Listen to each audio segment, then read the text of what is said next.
and welcome to the first in our series of 3 streams about Curse of Osiris, the first expansion for Destiny 2. I'm Deej from Bungie, and I will be your host for today's conversation and playthrough, and I'm joined on the couch in the hot seats by 2 of the 4 developers that I'll be introducing you to today. We are joined by Christine Thompson. Good morning. Good morning to you, as well as Dave Matthews. Morning. Glad to have you both here. The focus of our show today is the new story that we are telling in the Curse of Osiris. We will be talking about the places you'll go. We'll be talking about the characters that you will meet. First, let's introduce our audience to yourselves. Christine, talk to us about what you do at Bungie and what was your contribution to this expansion. I started as a writer at Bungie a couple years ago. I worked on live events, Rise of Iron, the Destiny 2 campaign. For Curse of Osiris, I am the narrative lead, which means I am coordinating all of the teams working on the story of Curse of Osiris. I work with the writers, our narrative designers, audio, cinematics, and work with Dave and Dan Miller, our design director, and put it all together and make the story. So that's a unified approach all the way from the major themes of the story that we're telling all the way down to the flavor text that goes on a weapon. Everything. And Dave? Yes. Morning. Morning. Talk to me about how long you've been at Bungie, what you've been doing since you joined us, Sure. and what was your contribution to what we're about to take a look at. So I've been at Bungie for about 8.5 years. When I first joined, I used to work with the characters and hard surface teams, so weapons, vehicles, all the combatants, as well as all the gear that you had. And as time has progressed, I've worn a few other different hats, including creating large spectacle moments throughout the game. And in Curse of Osiris, I'm acting as the art director. Awesome. Well, with those introductions on record, we'd like to introduce you to some of the characters that you will meet in Curse of Osiris. Spoiler alert, if you have not finished the Destiny 1 campaign, we will be discussing some of those details throughout the course of this conversation. And if you want to start playing this expansion unaware and completely ready to discover new things, you will be learning some things about what we have in store for you. So it won't hurt our feelings at all if you evacuate the stream right now and join us in the game on December 5th. Yep, hear no evil, see no evil. With that said, we'd like to introduce you to the man himself, Osiris.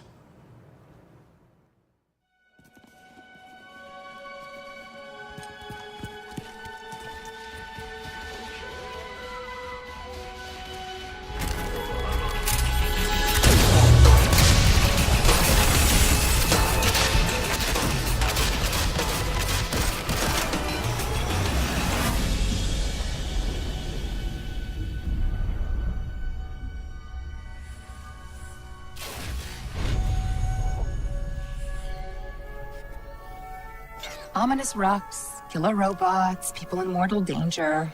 Seriously, aren't you tired of this? Fatigue is a distraction from our purpose, as are complaints. Oh, I haven't begun to complain yet. Ouch!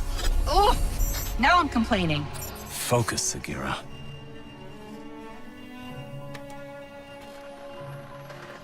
Reach for the sky, big guy.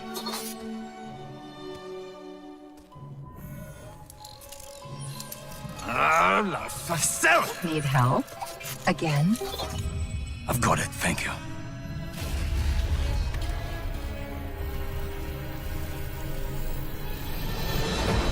Well, Osiris.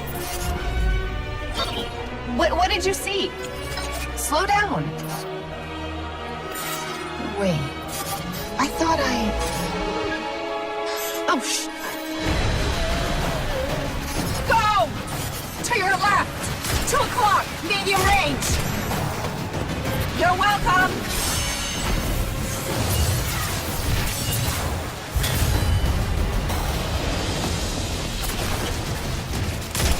You know, I can't help but notice that even with all of reality to explore, you keep picking the places where they shoot at us. We can't stay here. If the Vex succeed, it's the end of everything. Sagira, we can see your light.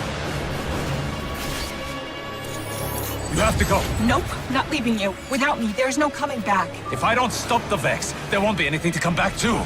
I'm doing this for the both of us. Don't you even... Osiris!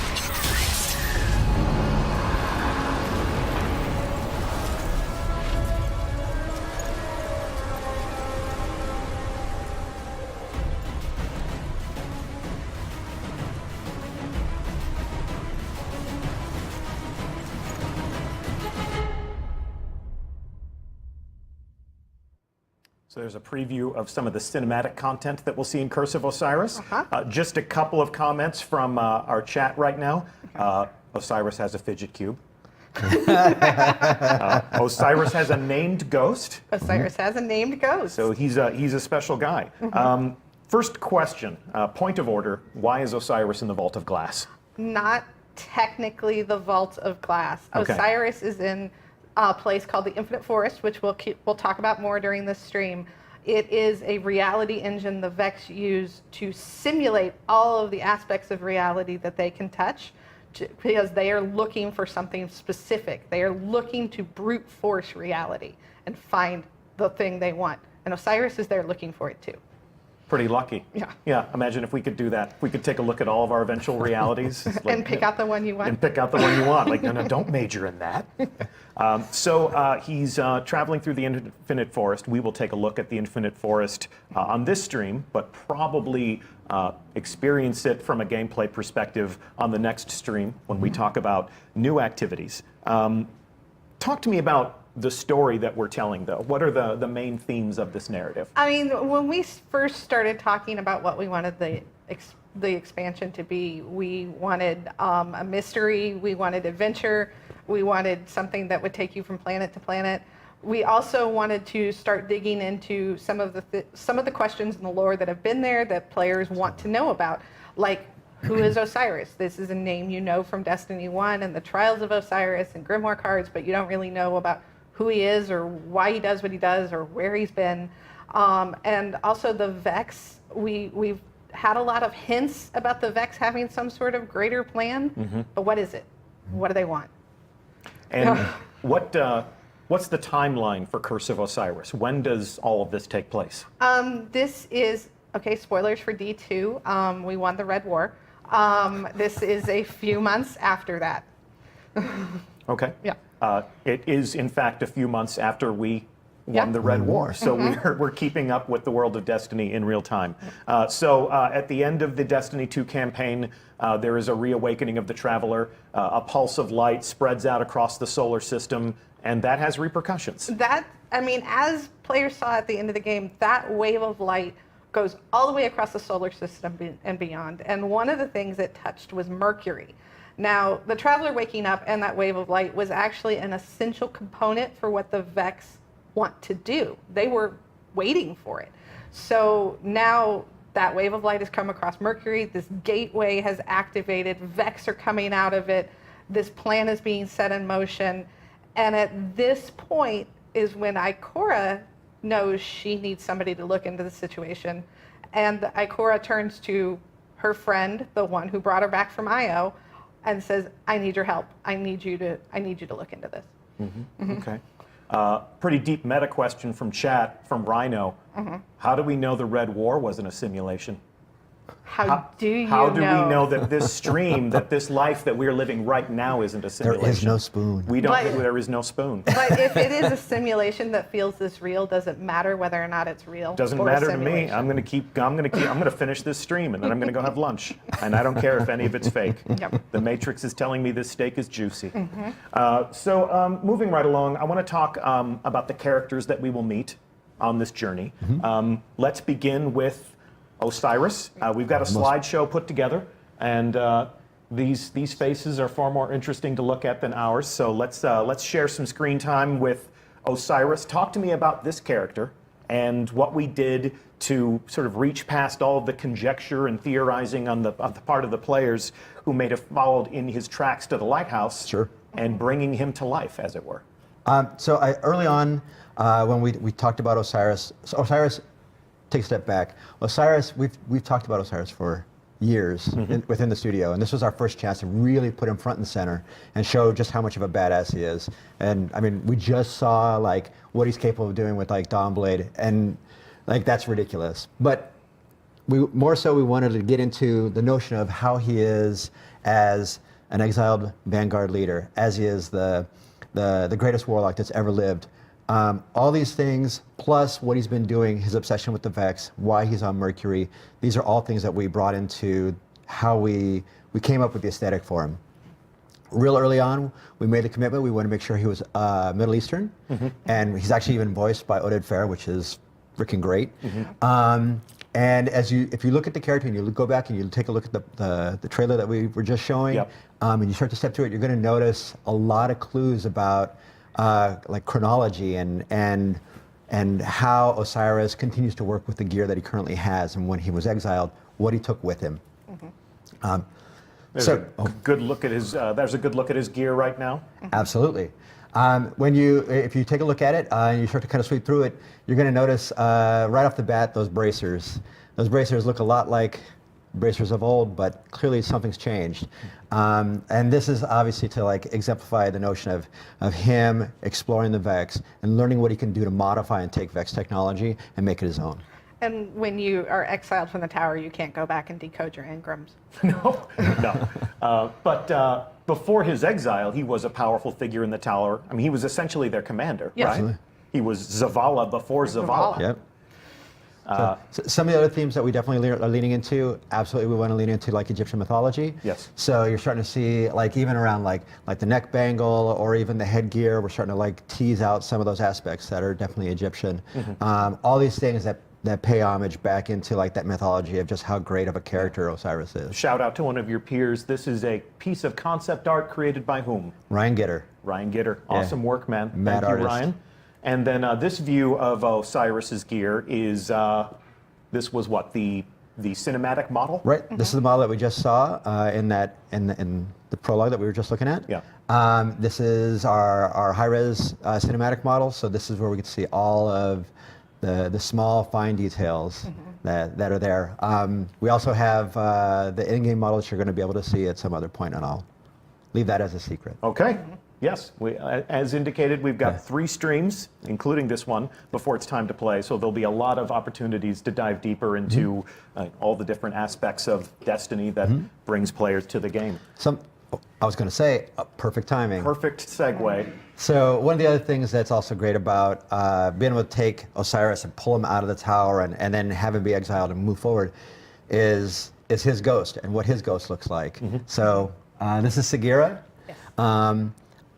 I don't want to steal Christine's thunder because this is a really special moment for us. So I'm going to let Christine talk about Sagira. Super, super excited about Sagira. She is the first ghost that you hear in the franchise other than the player's ghost. Yes. She's the first female ghost. She's got a name. She's got opinions. She has a lot of opinions. She sometimes thinks the Guardians, including Osiris, take themselves too seriously. No. So it is a lot of fun looking at the world through her eyes. And when we reach Sagira in our timeline as players, she has been, as we saw at the end of that prologue, sort of lost. Yes. And we mentioned that Oded Fehr plays Osiris. Who is the voice of Sagira? Marina Baccarin. From Firefly. From Firefly.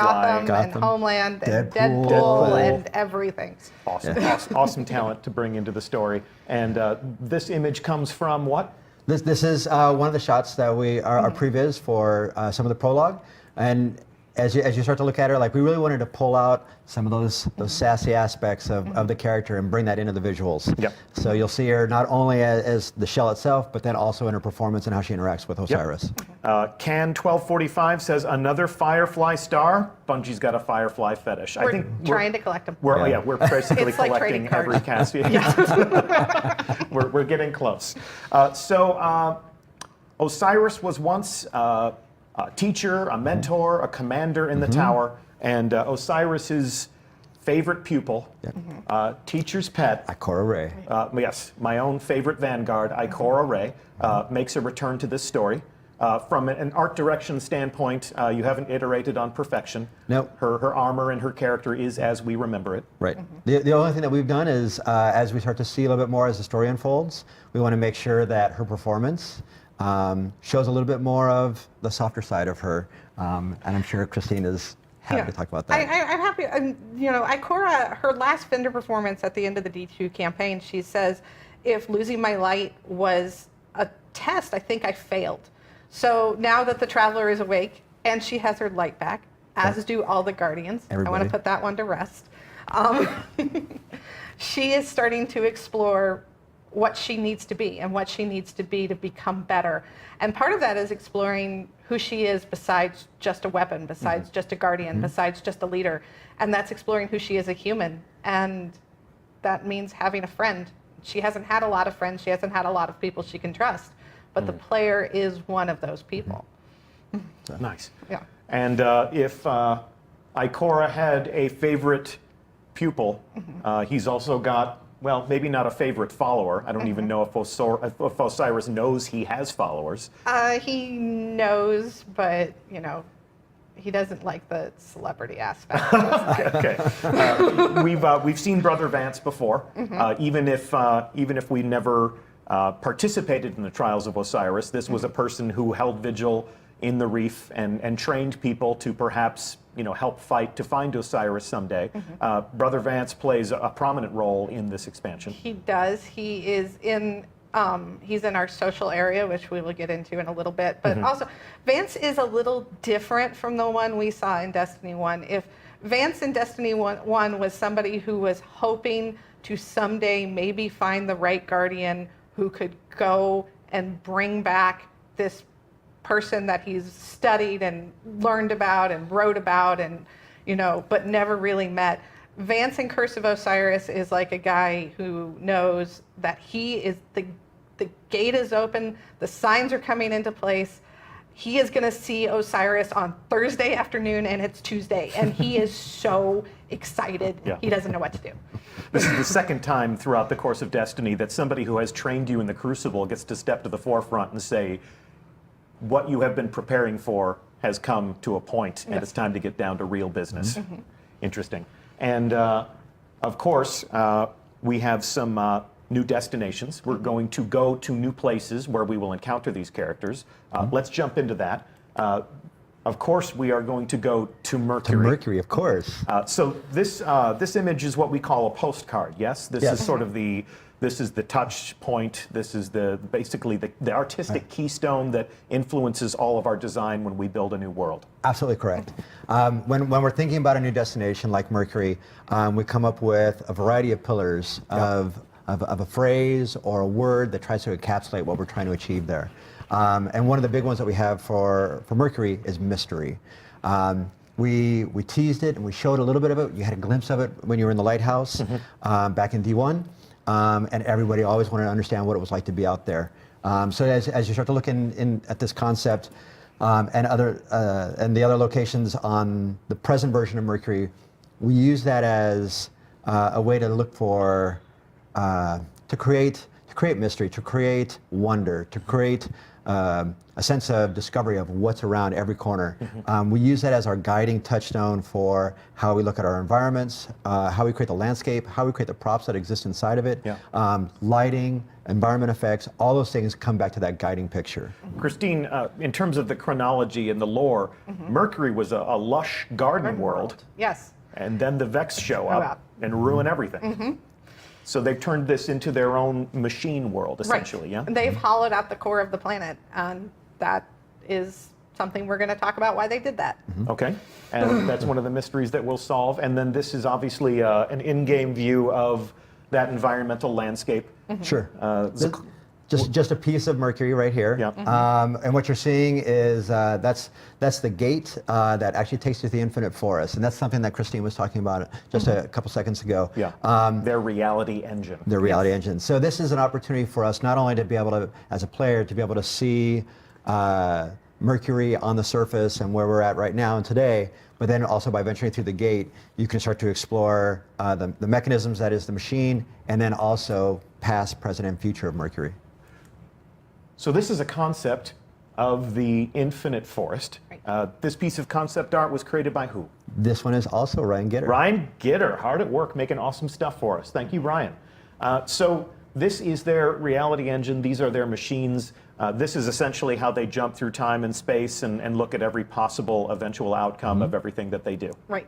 I call it trying to find the equation for the future. Yeah. And then once we look at it in game, this is sort of a jumping off point, and then you can make your way through that landscape. As the Vex move through this space and as they tackle every different possible reality, what is that? How does that manifest itself physically in that environment? So, great question. Fabulous question. One of the things that we wanted to make sure early on, when we're starting to think about how we want to interact with the Vex and get into their lore, their ecology, we want to be able to expose players not only to the present Vex that they've seen and they've fought against for quite some time, but this now is an opportunity for us to dig deeper into the precursors and the descendants, which are also going to be facing in Curse of Osiris. This landscape that you're also seeing, I think it's really important to talk about how the gameplay unfolds inside of the Infinite Forest. It's the way that we've built it. The first time you play through this mission, you'll run through it and you'll experience certain foes and certain objectives. And if you were to run through that mission again, odds are that space is not going to play out the exact same way. The space is different. The enemies that you may face is different. Right. Would you say that this is procedurally generated? Absolutely not. No. So this is lovingly crafted, very intelligently assembled in a way that we can create new and unique experiences every time you come into the Infinite Forest. Yeah, and we've always art directed every square foot that you've encountered in Every Destiny. decorator, every plant, Yes. every budding flower. But this landscape has different combinations of set pieces and enemies to fight, so it gives you a lot of different infinite combinations for experiences. Hence the Infinite Forest. Hence the infinite.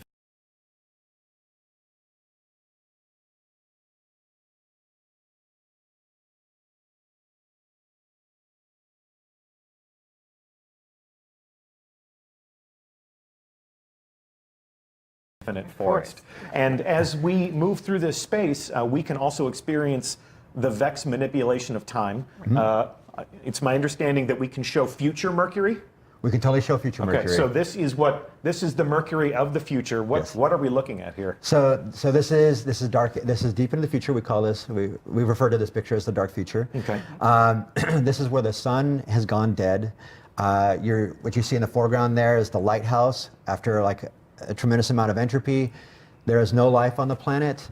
The only thing that remains is Vex. There's no life anywhere. No light, no dark, just Vex. Just Vex. Just nothing to light the way, but just a sea of red vexed eyeballs. Right. This is a piece of concept art created by This is by Dorje. Dorje Bellbrook. Man, Yeah. stellar. Wonderful, wonderful work. And then this is what it looks like inside of the game. Right. That's the lighthouse in the dark future. So it doesn't look the same. No, it's certainly. Oh, look at that. Yeah, it's completely just busted down. And good segue. The lighthouse in the dark future is not a hospitable environment. No, it's not. But the lighthouse of the now, Yes. which is really what this is all about, is different than we may have remembered it. Yep. It looks like it's a little bit more hospitable to company and visitors. A little more lived in. So let me tell you a little bit about it. First off,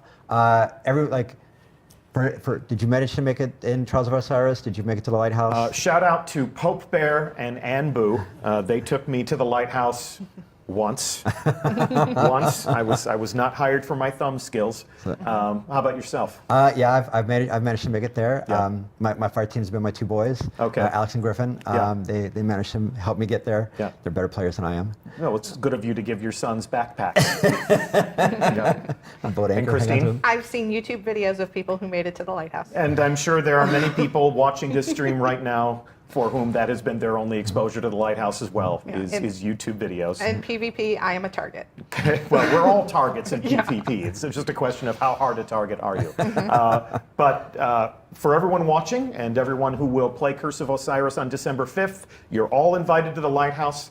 As you said, Osiris's followers are very anxious about the signs pointing toward his return, so they've thrown open the doors and lit the candles. And they're ready for it to happen. So for us, like this is a really big deal for us to be able to have everybody get a chance to go to the lighthouse. This is an opportunity for us to pay off what people have only dreamed about going to. I want to call out real quick that this is the space that you're going to be able to start a lot of quests. This acts as like the hub for most of Mercury. Okay. You're going to start a lot of your missions here. You're going to want to kind of resolve some of your missions here. There's a lot of mysteries within the lighthouse for you to explore. And there's a few people for you to interact with. Well, I have a controller in my hands, so let's go there now, shall we? Let's do it. Yep. All right. We break net live, and we are going to the lighthouse, and here we are. So as you can see, if you've been to the lighthouse before, it is a changed environment. A little friendlier, you can't fall to your death. That's very kind of you. Yeah. We've kicked out some carpets, we've lit some candles, and this is a functional space. I am armed with a weapon, but I mean this gentleman no harm. The scent of ozone. Come closer, warlock. So much like our interaction with other in-destination vendors, Brother Vance has assumed a functional role as somebody who will guide us and reward us. Absolutely. He sits within the lighthouse, much like Failsafe, and Devrim. Yes, and others. And there you go. And this will be an opportunity for you not only to learn a little bit more about Vance, but then also how Vance sees Osiris and his eagerness for his return. And we can see here that Vance has his own engram. Yep. And the levels have been raised. The levels have been raised. Player level is up, we're bringing it up to 25. Okay. And your light level will go to 330 as a soft, and 335 if you got your mods. Okay. Very good. And we will be taking a look at all of the gear that you'll be able to pull out of this engram in the third stream in the series. Although, for the time being, I figure there's no harm in me showing off the Warlock gear that you'll be able to add to your collection. And this dresses me up as a proper follower in the Order of Osiris. I'm looking Egyptian and badass myself right now. And just to take in a little bit more of the space here, we can see that Brother Vance is very much the scholar, very much the seeker, if you will. A little obsessed. Just a little. Or a lot. We prefer the term captivated. Yes. And the entire space has been redressed. We want to make sure that we want to tell that story visually as well, that not only has Vance come back, but then other followers of Osiris have started to come back as well. Yes, we got a gathering of his followers right here. And these two fellows right here, near and dear to my heart. Look at that, they're exos. Looking mean fellows. This is a place of study, this is a place of learning. These guys have more books than the speaker. Is that too soon? Maybe. So the gate there is live. We'll go through there in just a moment, but there's more to look at here in this space. Sure. As I move through slowly and deliberately, like a cinematographer. Here's something I'd like for you to tell me a little bit about Dave, but I think when we have Dan Miller, the game director for Curse of Osiris, in the hot seat next week, I think he can give us a little bit more context. What is this installation right here? So this is basically a tracker or a history marker for some of the optional activities that you're going to be able to have as a player at the end of campaign. Okay. If you actually look at your hand cannon that you got in your hand right now, that's actually one of the destination themed weapons. That is like basically the notion is older weapons that Osiris has grabbed, taken, and modified using Vex technology. You actually have an opportunity to go and adventure for the ability to forge these types of weapons. Okay. And that object that you're looking at right now, that actually shows you the markers of all the different ones that you've been able to create to date. Yeah, so we've got a couple of glyphs or runes or some sort of holograms here that are active, and each of those nodes represents a different weapon? Absolutely does. And I will acquire these throughout the campaign, after the campaign? How does after the this work? campaign, and it's all optional quests that you can do as a player. And so each one is represented by a quest? Yes. And I can see here that you seem to have hacked into some Vex technology and wired it into this installation over here. Yep, we call that the Forge. That's actually where you'll take all your elements and you bring them together and you're able to forge these weapons. Look at that, we're worse than the Fallen. Okay. And then as we move over here, we can see that, as always, the lighthouse has a lovely view. And you'd mentioned before that there's always been a player curiosity to leave the confines of this space. What's on the surface? And Yeah. explore See what's out beyond. there. See what's out there. So this is a good opportunity to satisfy that curiosity. Destiny has always been about exploring. We should go through the gate. We should go through the gate. Here we go. So we're going to see what's on the other side. And here we go. We are going to visit Mercury for the first time. Welcome to Mercury. As you can see, I have a fire team waiting for me. Right here, we have a Titan dressed similarly in some fabulous. This is our destination theme gear. Okay, so this is the gear that I'll earn by playing the campaign and being a willing combatant, and then. And there's my favorite. I play Hunter. Oh yeah, we playing favorites now? Well, then we have to have another warlock. I'm all the warlock you need today. So they know the rules. If I'm going to sit in the chair and hold a controller, I get to be the warlock. All right. So this is our public space. So this is the space that exists in the present time. This is where public events will occur, lost sectors, all the things that people have loved to find and explore on EDZ and other places inside of Destiny 2. We offer all the exact same things on Mercury as well. And I can see that the Cabal are paying us a visit. What's Mercury is the closest planet to the Almighty, and there are survivors after the Guardian went and kind of wrecked the place. Yeah. So they have come to Mercury. All right. Let's see what else is on Mercury. Gentlemen, if you lead the way and take us on a walking or perhaps even shooting tour of the environment. It is a bit of a hot zone, so be careful. All right. Weapons hot. Fangs out. You are green to engage. Let's see what they got. Yeah, like as you promised, we got some Cabal stragglers through here. You'd mentioned that we're going to find all the things that make a Destiny destination what it is. You'd mentioned lost sectors. Obviously there are chests that we can open up. Public events. Public events. We have this is a pretty big deal for us as well. We have a bespoke public event. It is handcrafted for the space and integrated into the public space. Okay. A rather big public event, from what I've heard. It's our largest to date.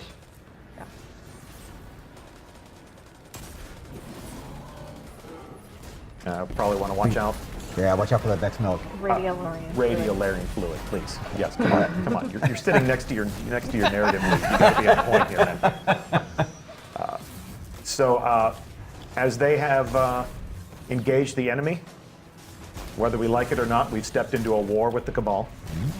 If you take a peek, take a peek, and if you can not get shot at the same time, but if you look up over to your right, Yep. not only will, well, See, let me get a bird's eye view. yep, Let me go up. That's a lot. there you go. Keep me safe up here, boys. I'm trying to lead a tour group. So not only are we this is again right after the campaign of D2. Yep. So the Almighty is out there in the horizon. Yep. And then if you look up there, that is actually the lighthouse. Yeah, we can see the lighthouse from the outside for the first time. And then very close proximity to our sun. And what remains of the Almighty is still in the skybox. Yep. All right, cool. Great opportunity to get a tan. Yes, exactly. Or get burnt to a crisp. So I'm going to jump down here. We will continue our reconnoiter. I'll let my buddies take point, as I always do. So what you're starting to approach now, that's the gate that allows you to enter the Infinite Forest. Okay. And ultimately explore all the different times that have the capstones to the past, present, and future. Awesome. And you'd mentioned the lost sectors before, but in keeping with the themes of mystery, my understanding is that you're not necessarily marking those on the map. We're not going to show them on the map until after your campaign is all complete, and give you an opportunity to find them all on your own without any assistance. This is usually how I enjoy PvP, through the grace of my fire team. Thanks, guys. There we go. I'll help. I helped. Oh, we got a man. Oh, we got two down. Need a respawn. Don't wipe. There we go. All right, let's move along. I'm going to speed through this environment. We're going to go up to the gate to the Infinite Forest.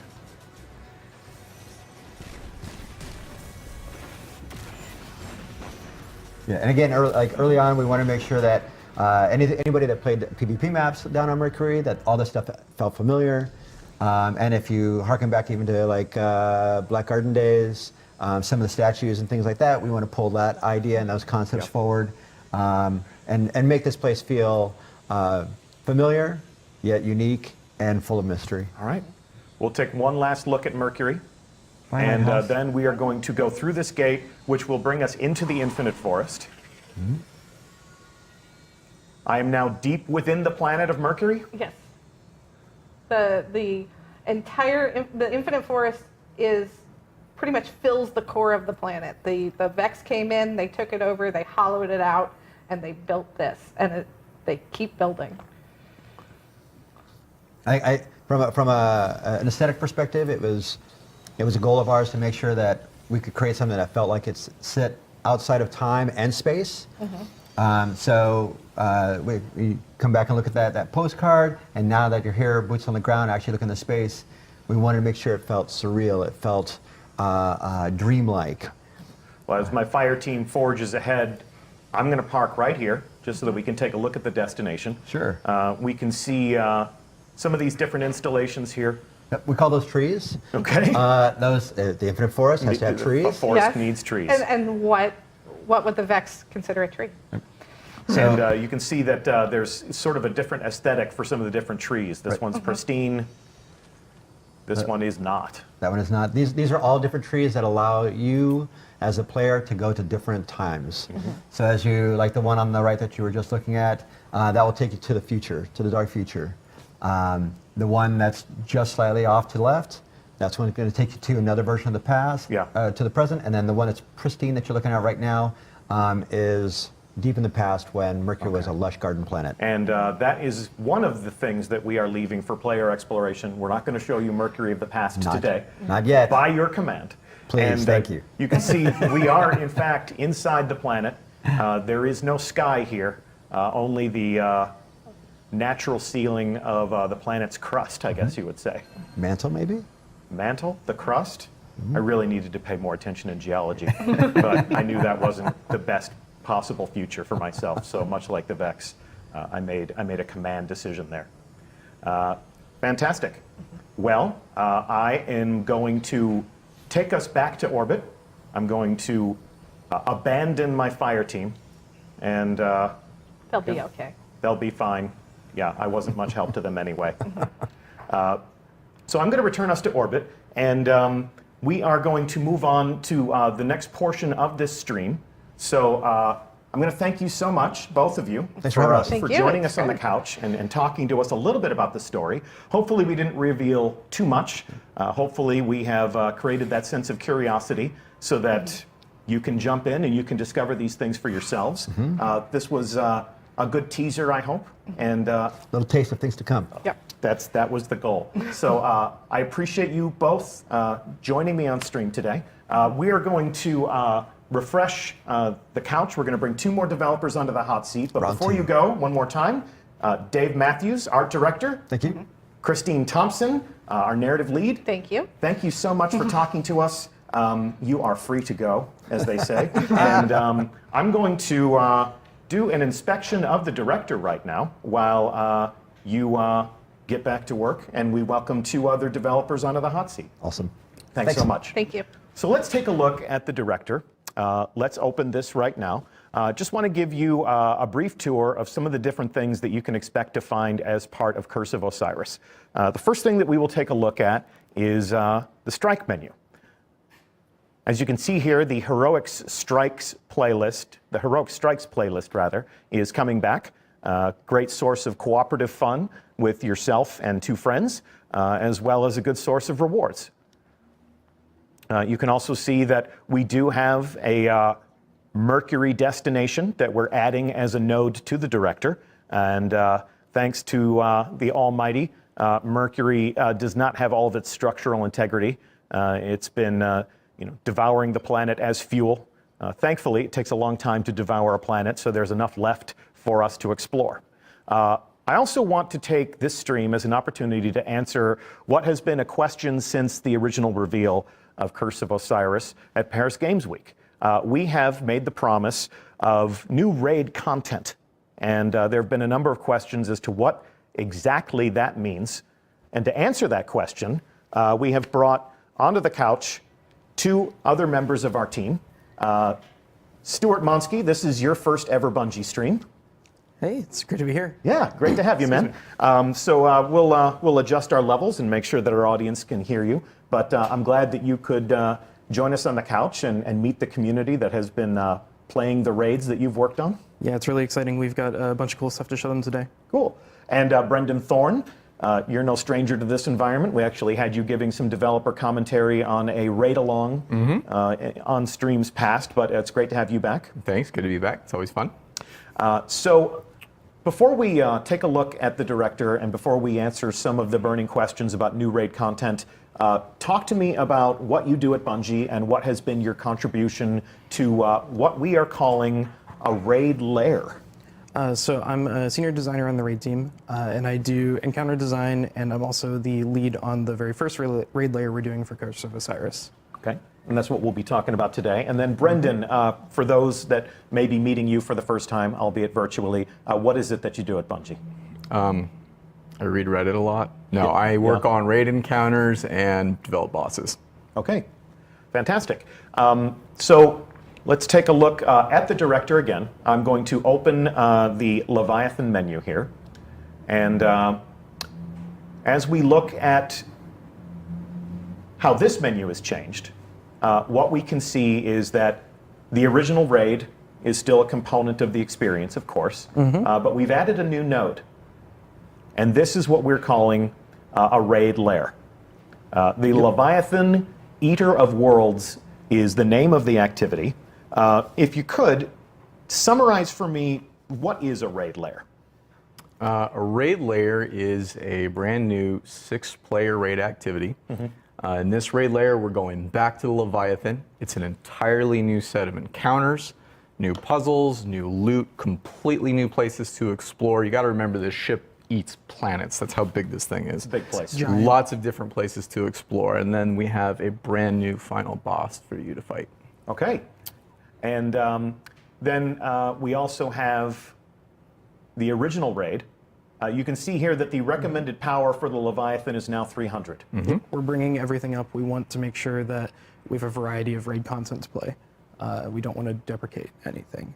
So if you're a Guardian that's reached your maximum potential, this becomes a challenge that you can enjoy again and again and again. If you're a Guardian who decides to join us in Curse of Osiris and you're looking for new challenges, you're taking us back to the Leviathan, and we get to face a new bad guy. Yep, and it doesn't matter if you've completed the Leviathan main raid either.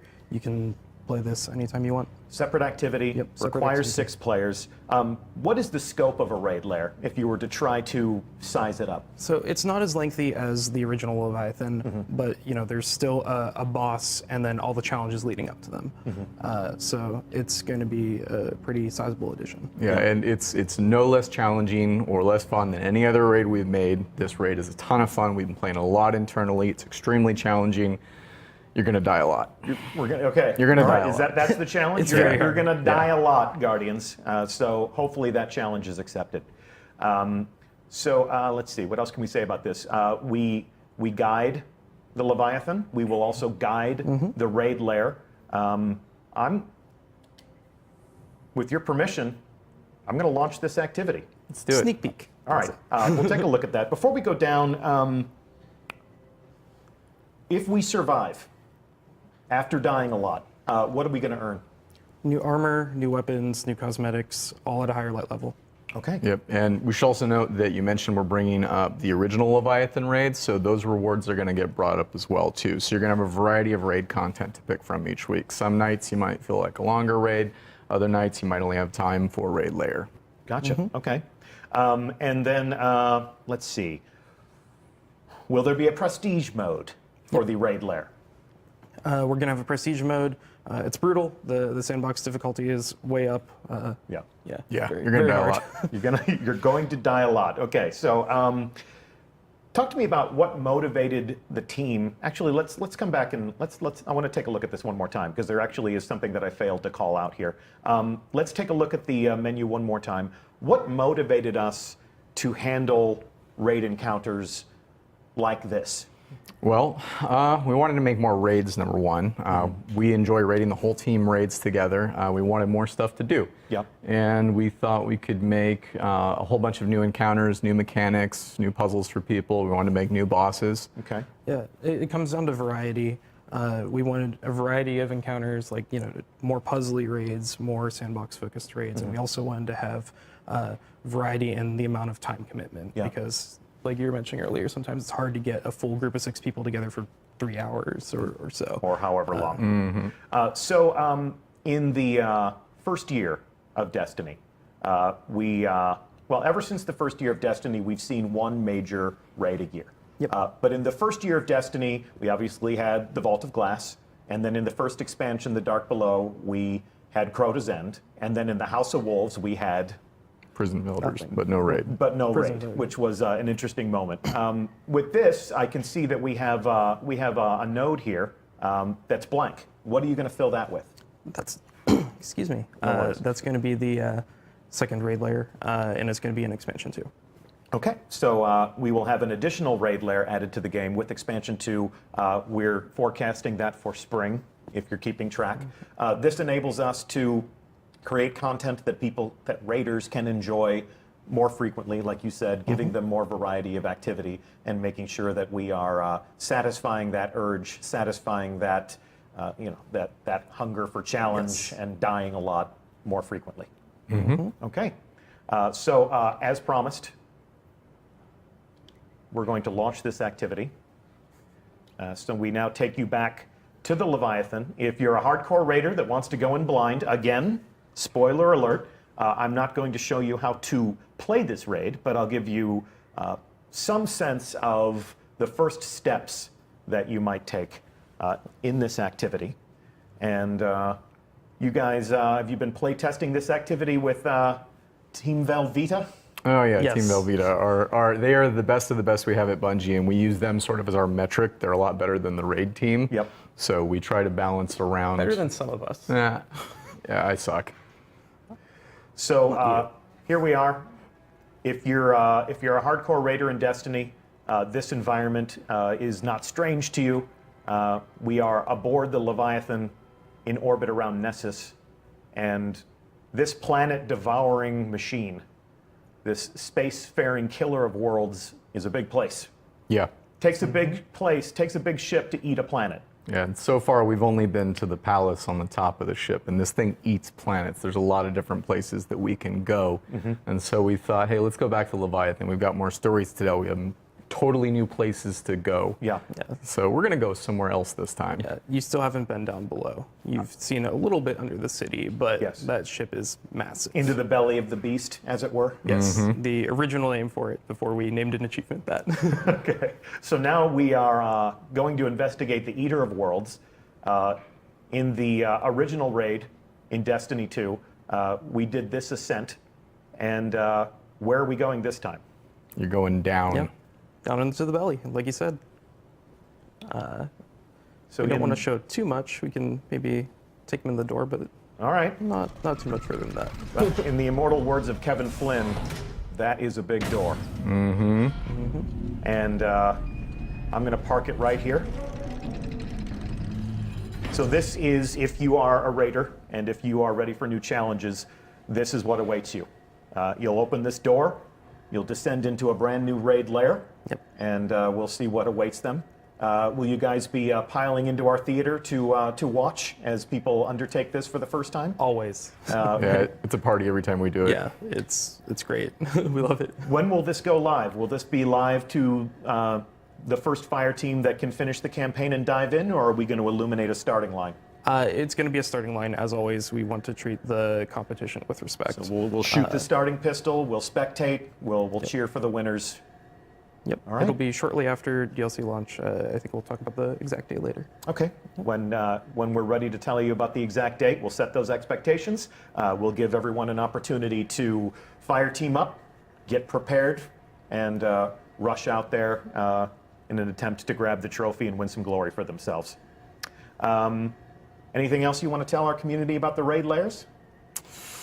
I don't want to spoil anything. Certainly not. It's Certainly not. completely different. I can't wait for people to see this. This is actually more than we've ever said about any sort of raid context or any sort of raid engagement prior to the launch of a thing, but with Destiny, we always seem to be breaking the mold for the player experience and introducing different ways for people to experience content. So this one felt like it needed a little bit of explanation, so here we are. If we've brushed up too close to this, sorry. We did invite people to evacuate the stream, but you know, we wanted to satisfy the curiosity as to what raid lair. That is lair, not layer. That is L-A-I-R. That's a question that was asked right now in chat. I'm not being pedantic. That is a raid lair, similar to a dungeon or a realm or place where a boss lives. Get A out of my boss's house. lair. Yes, yes. All right. Well, this and other trials and challenges await you on December 5th as part of the Curse of Osiris. It has been our pleasure to host you on stream today. Stuart Monsky, Brendan Thorne, obviously I'm Deej, I've been your host, and I hope that you will join us next week. We'll have Dave Matthews back along with game director Dan Miller, and we're going to take a look at some of the different activities that you will play in the Curse of Osiris, including the biggest public event you've ever seen in Destiny, as well as a live fire exercise through the Infinite Forest. If that feels like more information than you need, we'll see you on December 5th. Otherwise, we'll see you in a week, and then a week after that to take a look at all the gear that you'll be able to earn in Curse of Osiris, or even as any player of Destiny 2 as part of Season 2 of the experience that will continue to refresh with different things to do and different things to earn. Thank you so much for watching. See you again in a week.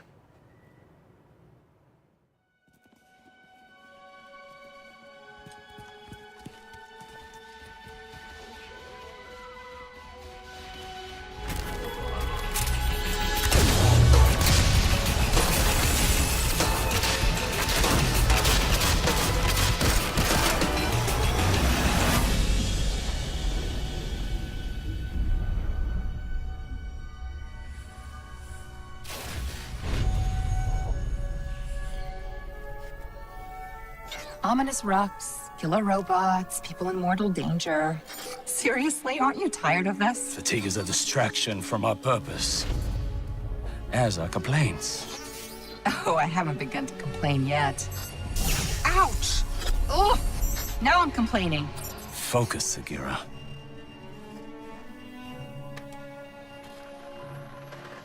Reach for the sky, big guy.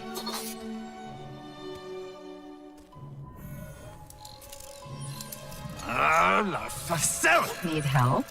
Again? I've got it, thank you.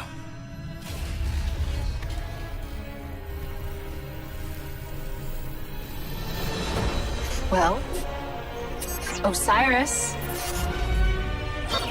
What did you see? Slow down. Wait. I thought Oh, Go! To your left! 2 o'clock! Medium range! You're welcome!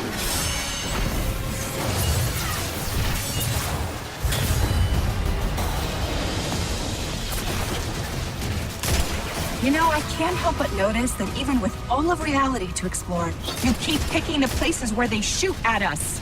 We can't stay here. If the Vex succeed, it's the end of everything. Sagira, we can see your light. You have to go. Nope, not leaving you. Without me, there's no coming back. If I don't stop the Vex, there won't be anything to come back to. I'm doing this for the both of us. Don't you even... Osiris!